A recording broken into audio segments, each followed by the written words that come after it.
Ngayon, maglaan tayo ng ilang oras para unawain ang kalooban ng Diyos sa ilalim ng paksang ang mga nagsisisi at mga hindi nagsisisi. Sa langit, sino ang kikilalanin bilang ang mga nagsisi? Maaari nating itanong, ano ang tunay na pagsisisi? Napakaganda para sa isang makasalanan na magsapamuhay ng isang buhay ng pagsisisi. Ito ay napakamakabuluhan.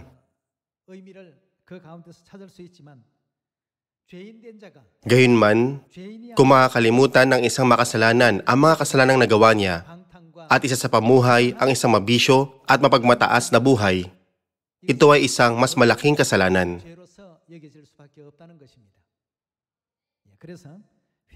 Kaya sa palagay ko, ang tunay na pagsisisi ay ang pagbaling ng ating isipan na dating tumalikod sa Diyos, pabalik tungo sa Diyos.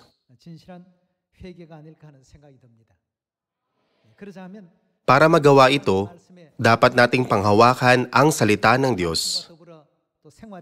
Dapat tayong mamuhay kasama ang salita ng Diyos at mamuhay sa salita ng Diyos. Sa tuwing iniisip ko ang pagsisisi, pumapasok sa isip ko ang panalangin ng Fariseyo at ang panalangin ng maniningil ng buwis. Nanalangin ang Fariseyo. Nakakalimutan ang kanyang kasalanan. Ginawa ko ito at iyon. Ipinagmalaki niya ang ginawa niya. Gayunman, ano ang panalangin ng maniningil ng buwis? Kahit na maraming bagay ang ginawa niya, binigyan diin niya na sa katunayan, siya ay isang makasalanan. O Diyos, mahabag ka sa akin na isang makasalanan. Hindi man lang maitingin ng maniningil ng buwis ang kanyang mga mata sa langit at siya ay nagsabing, O Diyos, mahabag ka sa akin na isang makasalanan. Paano ako makakapagsisi sa lahat ng aking kasalanan? Nagkasala ako laban sa inyo, makalangit na Ama at makalangit na Ina. Patuloy akong nagbabaon ng mga pako sa puso nyo. Gaano man ako magpagal at maghirap. Gaano man ako mapuyat at magutom. Gaano pa man ako ginawin at maging hubad. At mangaral araw-araw gaya ni Apostol Pablo. Paano ko kayo masusuklian para sa inyong biyaya? O Diyos, mahabag ka sa akin, sapagkat ako ay makasalanan. Sa mga panalangin ng Fariseyo at ng maniningil ng buwis, may kita natin na may malaking pagkakaiba sa kung ano ang binibigyan nila ng diin. Kahit na mag-isa niyong pinalaganap ang ebanghelyo sa buong mundo, ano ang ipapanalangin niyo? O Diyos, isa lang akong makasalanan. Walang ibang panalangin maliban sa, ako ay isang makasalanan. Hindi natin maipapanalangin na, ganito ang nagawa ko sa Afrika, nangaral ako ng ganito sa Asia, inakay ko ang maraming taong ito sa Pilipinas. Dapat tayong manalangin ng, ginawa ko ang dapat kong gawin bilang isang makasalanan. Ako ay isang hamak na makasalanan. Pakiusap, mahabag ka sa makasalanang ito. Dapat na lagi nating alalahanin na nagsasapamuhay tayo ng buhay ng mga makasalanan sa lupang ito. Nang may kamalayan sa bagay na ito, dapat tayong magpakumbaba sa harap ng Diyos at damitan natin ang mga sarili ng kapakumbabaan. Pag lumalapit tayo sa Diyos na may mapagpakumbabang sa loobin, masasabi natin na tunay tayo nagsisi. Gayunman, paano kung ang isang makasalanan ay hindi alam na siya ay makasalanan at patuloy na kumikilos na may pagmamalaki at kawalan ng galang? Ipinadala siya ng Diyos sa lupang ito para magsisi sa kanyang kasalanan.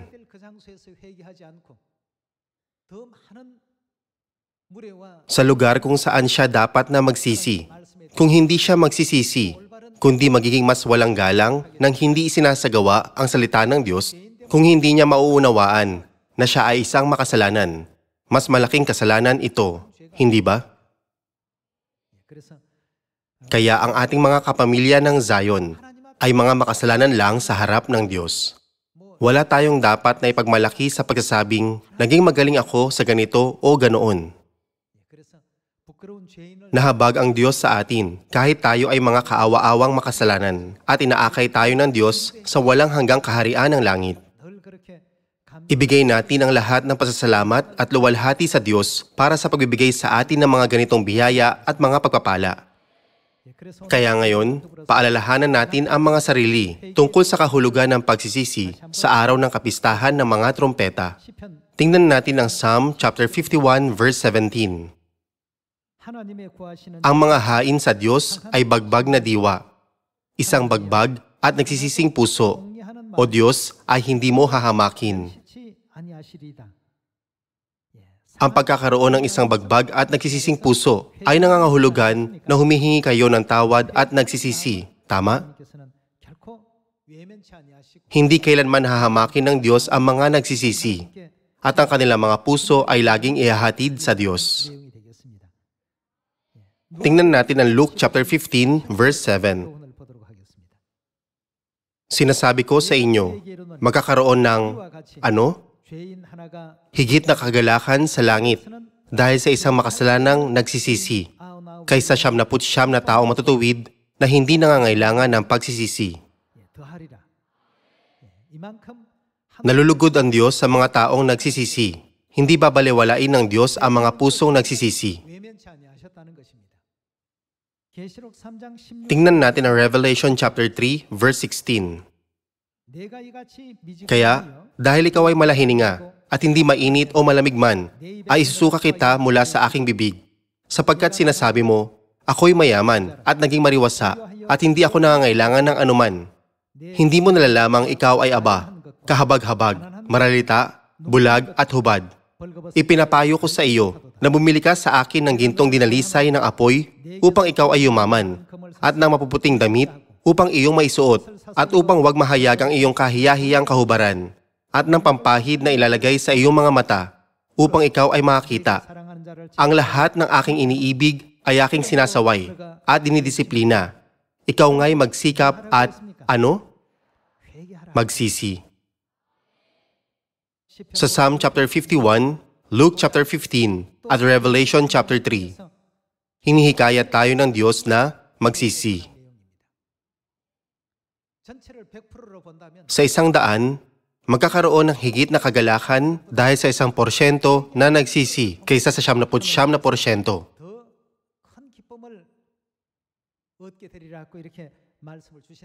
Pag iniisip natin ito, maiintindihan natin kung gaano kahalaga ang pagsisisi sa ating buhay pananampalataya. Alamin pa natin ang tungkol sa mga nagsisisi at sa mga hindi nagsisisi sa pamamagitan ng pagsisisi ni Apostol Pablo. Sa panahon ng sinaunang simbahan, hinuli ni Pablo ang bayan ng Diyos at pinangunahan ang pambabato kay Deacon Esteban. Tingnan natin ang Acts chapter 26 verse 8.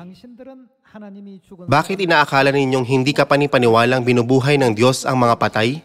Ako mismo ay napaniwala na dapat akong gumawa ng maraming mga bagay laban sa kinalaban noon ni Apostol Pablo si Jesus, laban sa pangalan ni Jesus na taga Nazaret. At ginawa ko ito sa Jerusalem. At hindi ko lamang kinulong sa mga bilangguan ang marami sa mga banal, sa pamamagitan ng otoridad mula sa mga punong pari, kundi nang sila ipapatay, ay binibigay ko ang aking pagsang-ayon laban sa kanila. Ibig nitong sabihin na sumang-ayon siya para sa kanilang kamatayan. Madalas ko silang pinarurusahan sa lahat ng mga sinagoga at pinipilit ko silang manlapastangan at sa nag-aalab na pagkagalit sa kanila, ay pinag-uusig ko sila maging sa mga lungsod sa ibang lupain. Hindi lang sa kanilang bansa, kundi pati sa mga lungsod sa ibang lupain, pumunta siya para usigin ang bayan ng Diyos. Isa-isang inamin ni Apostol Pablo ang kanyang mga kasalanan dati. Tingnan natin ang verse 12. Kaya't naglakbay ako patungo sa Damasco, na taglay ang autoridad at pahintulot ng mga punong pari. Nang katanghalian, o hari, ay nakita ko sa daan ng isang liwanag mula sa langit na higit na maliwanag kaysa araw, na nagningning sa palibot ko at sa mga naglalakbay na kasama ko. Nang bumagsak kaming lahat sa lupa ay narinig ko ang isang tinig na nagsasalita sa akin sa wikang Hebreo. Saulo, Saulo, bakit mo ako inuusig? Makakasakit sa iyo ang sumikad sa matutulis. At sinabi ko, sino ka ba, Panginoon? At sinabi ng Panginoon, ako'y si Jesus na iyong pinag-uusig. Hanggang sa sandaling iyon, inisip niya na ang lahat ng naniniwala noon kay Jesus ay mga erehe.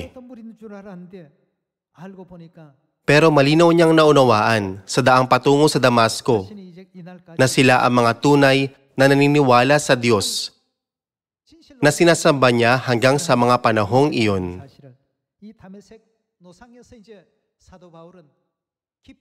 At sinabi ng Panginoon, ako'y si Jesus na iyong pinag-uusig, subalit bumangon ka at ikaw ay tumindig, sapagkat sa layuning ito nagpakita ako sa iyo, upang italaga kang lingkod at maging saksi sa mga bagay na nakita mo sa akin at sa mga bagay na ipapakita ko pa sa iyo. Ililigtas kita sa mga kababayan mo at sa mga hentil na sa kanila'y isinusugo kita upang buksan ang kanilang mga mata at sila'y magbalik mula sa kadiliman tungo sa liwanag at mula sa kapangyarihan ni Satanas tungo sa Diyos upang makatanggap sila ng kapatawaran ng mga kasalanan at ng isang pook sa piling ng mga ginawang banal sa pamamagitan ng pananampalataya sa akin.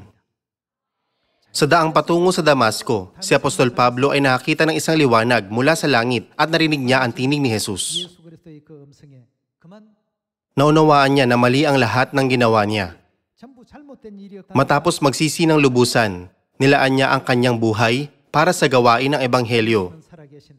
Nagpapatotoo na si Jesus ay ang buhay na Diyos at ang anak ng Diyos. Determinado pa siyang mamatay para sa pangalan. Makukumpirma natin sa Biblia ang buhay ni Apostol Pablo at ang pagbabago niya. At matindi niyang ipinahayag na dapat silang lahat ay magsisi at patunayan ang kanilang pagsisisi sa kanilang mga gawa. Tingnan natin ang verse 19. Pagkalipas noon, O Haring Agripa, hindi ako naging suwail sa makalangit na pangitain, kundi ipinangaral muna sa mga nasa Damasco, at pagkatapos ay sa Jerusalem, at sa buong lupain ng Judea, at sa mga hentil, na sila'y magsisi at magbagong loob sa Diyos, at gumawa ng mga gawang naaangkop sa pagsisisi. Dahil dito, hinuli ako ng mga Hudyo sa templo, at pinagsikapang ako'y patayin. Ipinangaral ni Apostol Pablo ang katotohanan na dapat silang maniwala kay Jesus at magsisi para makabalik sila sa Diyos. Pero ninais ng mga reliyosong pinuno noong panahong iyon na patayin si Pablo. Dahil ang narinig lang nila mula sa kanya ay nagumagawa sila ng mali mula sa pananaw ng Biblia. Dahil malayo ang buhay nila mula sa Biblia, inusig nila si Pablo. Ipinaliwanag ni Pablo ang sitwasyon. Noon, ang buhay ni Pablo ay buhay na hindi nagsisi. Pero pagkatapos ng mga kaganapan sa daang patungo sa Damasco, nagbago ang buhay niya sa buhay ng pagsisisi. Tingnan natin ang Acts chapter 21 verse 11. Paglapit sa amin, kinuha niya ang sinturon ni Pablo at ginapos niya ang kanyang sariling mga paa at kamay at sinabi, ganito ang sinasabi ng Espiritu Santo, ganito gagapusin ng mga Hudyo sa Jerusalem ang lalaking may-ari ng sinturong ito at siya'y kanilang ibibigay sa mga kamay ng mga hentil. Nang marinig namin ang mga bagay na ito, kami at pati ang mga taga-roon ay nakiusap sa kanya na huwag nang umahon patungo sa Jerusalem. Kaya't sumagot si Pablo, anong ginagawa ninyo? Nagiiyakan kayo at dinudurog ang aking puso? Handa ako na hindi lamang gapusin, kundi mamatay rin naman sa Jerusalem dahil sa pangalan ng Panginoong Jesus. Handa pa siyang mamatay habang ipinapangaral ang Ebanghelyo. Sa buong buhay niya, nabibigatan ang puso ni Apostol Pablo dahil inusig niya ang mga naniniwala noon sa Diyos habang hindi pa niya kilala ang Diyos at nakontrol siya ng mga reliyosong pinuno noong panahong iyon.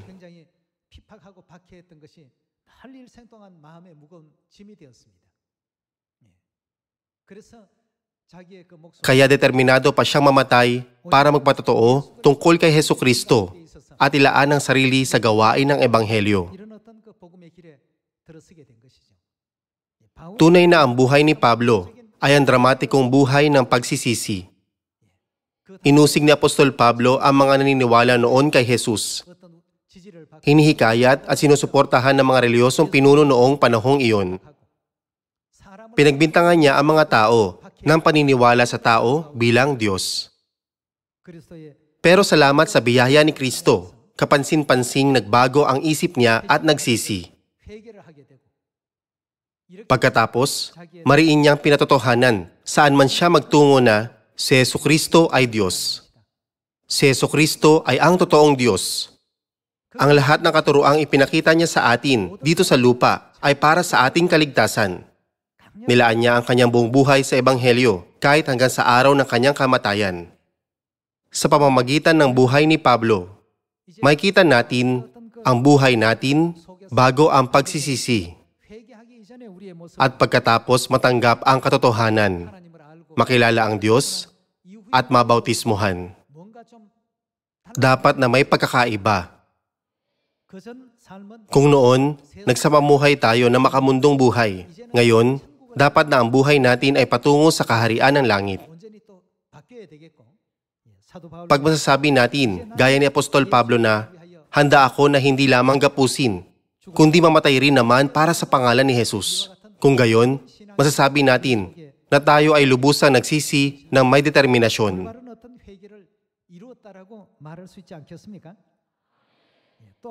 Ihambing din natin ang mga nagsisisi at ang mga hindi sa pamamagitan ng pagsisisi ni Jonas. Jonah chapter 2 verse 1. Na magkagayoy na nalangin si Jonas sa Panginoon niyang Diyos mula sa tiyan ng isda at kanyang sinabi, tinawagan ko ang Panginoon mula sa aking pagdadalamhati at siya'y sumagot sa akin. Mula sa tiyan ng Sheol, ako'y sumigaw at iyong dininig ang aking tinig sapagkat inihagis mo ako sa kalaliman, sa puso ng dagat at ang tubig ay nasa palibot ko. Ang lahat ng iyong alon at iyong mga daluyong ay umaapaw sa akin. Nang nabigo si Jonas, natuparin ang misyon ng isang propeta na ipinagkatiwala ng Diyos, natakot siya at sinubukan niyang tumakas patungo sa ibang bansa.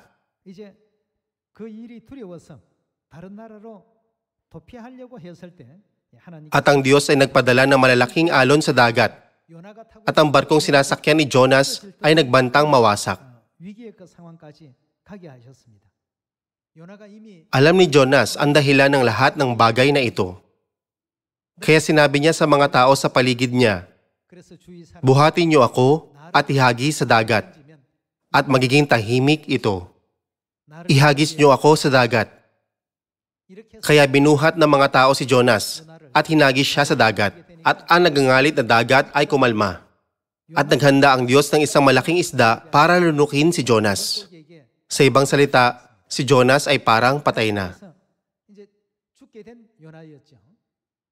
Kung gayon, ano ang sinabi ng Diyos kay Jonas na gawin? Bumangon ka, pumaroon ka sa Nineveh, at mangaral ng salita ng Diyos. Ipangaral mo ang salitang sinasabi ko sa iyo. Hiniling ng Diyos kay propetang Jonas na mangaral. Pero natakot si Jonas na ipangaral ang salita ng Diyos sa lungsod ng Nineveh. Ito ay dahil ang Nineveh ay ang kabiserang lungsod ng Assyria na laging sumasalungat sa Diyos at laban sa Israel. Pangaral ang salita ng Diyos sa kabiserang lungsod ng bansa na laban sa bayan ng Diyos. Hindi ito maaaring mangyari. Ito ay isang bagay na lampas sa sentido komon. Hiniling ng Diyos na gawin niya ang isang bagay na tila imposible sa paningin ng isang tao. Inisip ni Jonas na siya ay bububugin hanggang sa kamatayan kung mangaral siya ng salita sa Nineveh. Kaya ninais niyang tumakas palayo sa Diyos at tumungo siya sa Tarsis. Sumampa siya sa barko at naglayag. Pero nagkaroon ng malakas na hangin. Nang halos mahati na ang barko sa pamamagitan ng marahas na bagyo, naunawaan ni Jonas na marahil ay may kalooban ng Diyos. May gustong ipagawa sa akin ang Diyos. Sinabi ni Jonas sa mga tao roon, nangyayari ito dahil sa akin. Ihagis niyo ako sa dagat. Nang ginawa nila ito, naging kalmado ang dagat na tila walang nangyari. Pagkatapos, Nilamon si Jonas ng isang malaking isda, at sa loob ng isda, nag-alay si Jonas ng mga panalangin sa Diyos. Ito ang tagpo na kababasa lang natin sa Jonah chapter 2. Nang ninais ni Jonas na tumakas patungo sa Tarsis, hindi siya nagsisi. Hindi niya sinunod ang salita ng Diyos. Takot siyang mangaral ng salita ng Diyos. Gayunman, matapos manalangin sa Diyos, gaya na nakikita natin sa Jonah chapter 2, lubos na nagbago ang kanyang saloobin. Muli nating tingnan ang Jonah chapter 2 verse 1. Nang magkagayoy, nanalangin si Jonas sa Panginoon niyang Diyos mula sa tiyan ng isda, at kanyang sinabi, "Tinawagan ko ang Panginoon mula sa aking pagdadalamhati, at siya'y sumagot sa akin. Mula sa tiyan ng Sheol, ako'y sumigaw, at iyong dininig ang aking tinig. Sapagkat inihagis mo ako sa kalaliman, sa pusod ng dagat, at ang tubig ay nasa palibot ko. Ang lahat ng iyong alon at iyong mga daluyong ay umaapaw sa akin. Kaya't aking sinabi, ako'y inihagis mula sa iyong harapan. Gayunmay, muli akong titingin sa iyong banal na templo. Kinukulong ako ng tubig sa palibot. Ang kalaliman ay nasa palibot ko. Ang mga damong dagat ay bumalot sa aking ulo. Ako'y bumaba sa mga ugat ng mga bundok. Ang lupain at ang mga halang nito ay nagsara sa akin magpakailanman. Gayunmay, iniahon mo ang aking buhay mula sa hukay, o Panginoon kong Diyos. Nang ang aking buhay ay nanulupaypay, naalala ko ang Panginoon, at ang aking dalangin ay umabot sa loob ng iyong banal na templo. Ang mga nagpapahalaga sa mga walang kabuluhang Diyos-Diyosan ay nagtatakwil ng kanilang tunay na katapatan. Ngunit ako'y mag-aalay sa iyo nang may tinig ng pasasalamat. Aking tutuparin ang aking ipinanata. Ang pagliligtas ay mula sa Panginoon. At inutusan ng Panginoon ang isda, at iniluwa nito si Jonas sa tuyong lupa. Nangialay niya ang kanyang panalangin at sinabing, aking tutuparin ang aking ipinanata. Ang aking ipinangako sa iyo ay tutuparin ko. Inutusan ng Diyos ang isda at iniluwa nito si Jonas sa tuyong lupa. Mula noon, naging ibang-iba si Jonas. Pag-inisip natin ang kanyang buhay, noong siya'y hinagi sa dagat at nilunok ng isda, siya ay parang patay na. Pero niligtas siya ng Diyos. Mapapatunayan natin ito sa kanyang panalangin. Pag nakita niyo ang chapter 3, dumiretso siya sa lungsod ng Nineveh. Kahit na ang mga tao sa Nineveh ay laban sa bayan ng Diyos at naniniwala sa mga paganong Diyos, nang narinig nila na ipinangaral ni Jonas ang kalooban ng Diyos, nagsisi sila. Kahit na tila hindi sila nagsisi sila nang narinig nila ang salita ng Diyos. Mga kapatid, sa pangaral sa mga tao, saan man ito, gaya ng sinabihan tayo na mangaral sa Samaria hanggang sa kaduluduluhang bahagi ng lupa at sa lahat ng bansa, ang mga kamanghamanghang gawa na gaya na nangyari kay Jonas ay nagaganap. Si Jonas na natakot at sinubukan tumakas ay ang hindi nagsisi. Pero matapos iluwa ng isda si Jonas, naisip niya na namatay na ako sa tiyan ng isda. Gaya ng sinabi ng Apostol Pablo na, handa ako na mamatay. Nang nagpasya siya at nangaral, nangyari ang isang kamanghamanghang himala nang hindi inaasahan. Anong himala ang nangyari? Pumunta tayo sa Jonah chapter 3, verse 1. Ang salita ng Panginoon ay dumating kay Jonas sa ikalawang pagkakataon na nagsasabi, bumangon ka, pumaroon ka sa Nineveh, sa malaking lunsod na iyon, at ipangaral mo ang pangaral na aking sinabi sa iyo. Sa gayoy bumangon si Jonas at pumunta sa Nineveh, ayon sa salita ng Panginoon. Ang Nineveh ay isang napakalaking lunsod na 3 araw na bagtasin ang luwang. Nagpasimulang pumasok si Jonas sa lunsod na may 1 araw na lakarin ang layo, at siya'y sumigaw. 40 araw pa at ang Nineveh ay mawawasak. At ang mga mamamayan ng Nineveh ay sumampalataya kanino? Sa Diyos. Sumamba kay Baal at sa ibang mga Diyos ang mga mamamayan ng Nineveh. Gayunman, Na narinig nila ang mga salita ng Diyos, sumampalataya sila sa Diyos, at ano ang ipinahayag nila? Sila'y nagpahayag ng ayuno at nagsuot ng damit sako mula sa pinakadakila sa kanila hanggang sa pinakahamak sa kanila. Ang pagsusuot ng damit sako ay nangangahulugan na sila ay nagsisisi sa kanilang mga kasalanan. Nang ang balita ay dumating sa hari ng Nineve, siya'y tumindig sa kanyang trono, hinubad niya ang kanyang balabal, nagbalot siya ng damit sako at naupo sa mga abo. Gumawa siya ng pahayag at ipinalathala sa buong Nineve, sa utos ng hari at ng kanyang mga maharlikang tao. Huwag tumikim ng anuman ang tao ni hayop man, ang bakahan ni kawan man. Huwag silang kakain ni iinom man ng tubig, kundi magbalot ng damit sako ang tao at hayop, at dumaing ng taimtim sa Diyos upang talikuran ng bawat isa ang kanyang masamang lakad at ang karahasan na nasa kanilang mga kamay. Sino ang nakakaalam? Maaaring umatras at magbago ng isip ang Diyos at tumalikod sa kanyang nagniningas na galit upang tayo'y huwag mamatay? Nang makita ng Diyos ang kanilang ginawa, na sila'y humiwalay sa kanilang masamang lakad, nakita ng Diyos na nagsisisi sila sa kanilang mga kasalanan.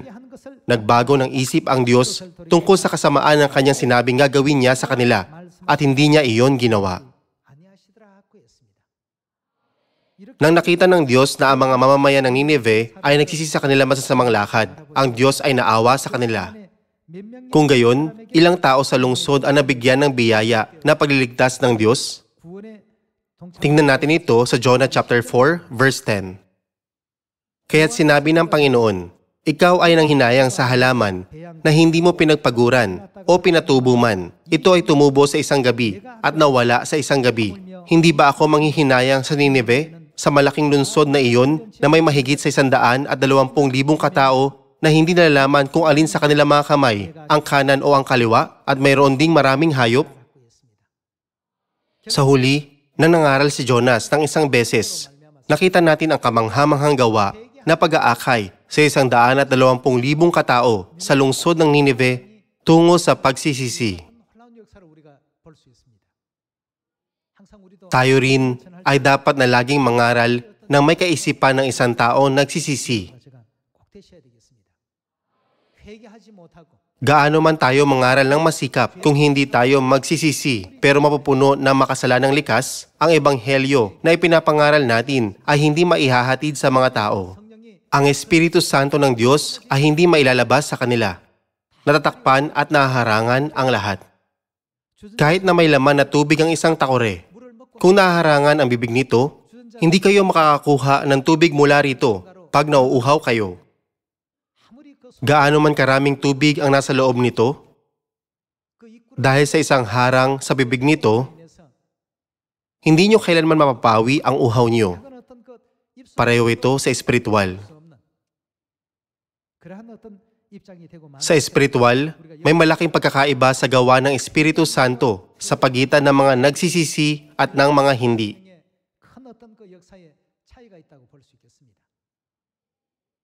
Ngayon, gusto ng Diyos na magsisi tayo sa halip na magkaroon ng mga pusong hindi nagsisisi.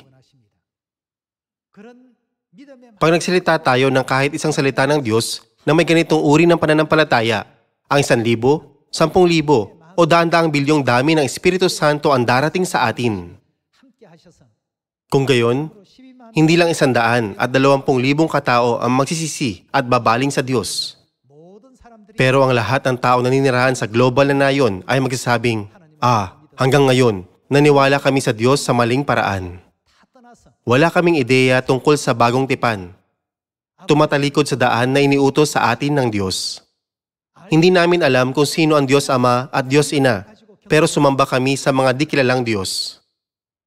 O Diyos, pakiusap, akayin kami sa tamang daan, sa daan ng kaligtasan.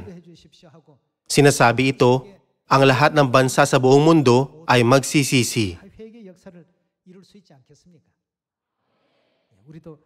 Kung mag-aalay tayo ng mga taos-pusong panalangin ng pagsisisi at ihipan natin ang trumpeta ng pagsisisi tungo sa buong mundo, tiyak na bubuksan ng Diyos ang daan para makita natin ang mga kamanghamanghang himala sa huling panahong ito.